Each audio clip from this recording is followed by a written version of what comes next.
Super soft buns ఇంట్లో తయారు చేయాలనుకుంటే ఒక అరకప్పు వామ్ మిల్క్లో 2 టీ స్పూన్స్ షుగర్ పొడి వేసి 1 టీ స్పూన్ ఈస్ట్ వేసుకొని 10 నిమిషాలు పక్కన పెట్టి ఉంచుకోండి.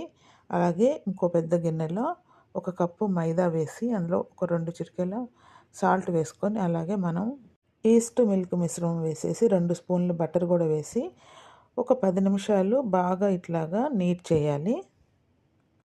ఒక పెద్ద బౌల్‌లో వెన్న రాసి దాంట్లో ఈ ముద్ద పెట్టి దానిపైన ఇట్లాగా కప్పేసి గంట సేపు పక్కన పెట్టి ఉంచుకోవాలి. ఈ మైదా ముద్ద డబుల్ క్వాంటిటీ అవుతుంది. ఇప్పుడు ఒక 2 నిమిషాలు మళ్ళీ నీట్ చేసుకోవాలి. తర్వాత 4 ఈక్వల్ పోర్షన్స్ చేసి తర్వాత ఇట్లా బాల్స్‌లా చేసుకొని వెనక్కి ఫోల్డ్ చేస్తూ బాల్స్‌లాగా తయారు చేసి పక్కన పెట్టుకోవాలి. ఇడ్లీ ప్లేట్‌కి ఆయిల్ అప్లై చేసి అందులో ఈ బాల్స్ పెట్టి పైన మిల్క్ కోట్ ఇవ్వాలి. మూత పెట్టి 10 నిమిషాలు పక్కన పెట్టుకోవాలి.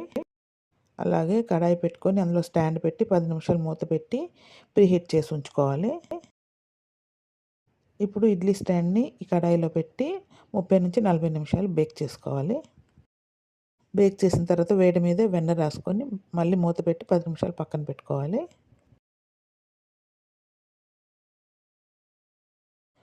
సూపర్ సాఫ్ట్ బన్స్ రెడీ అయిపోతాయి.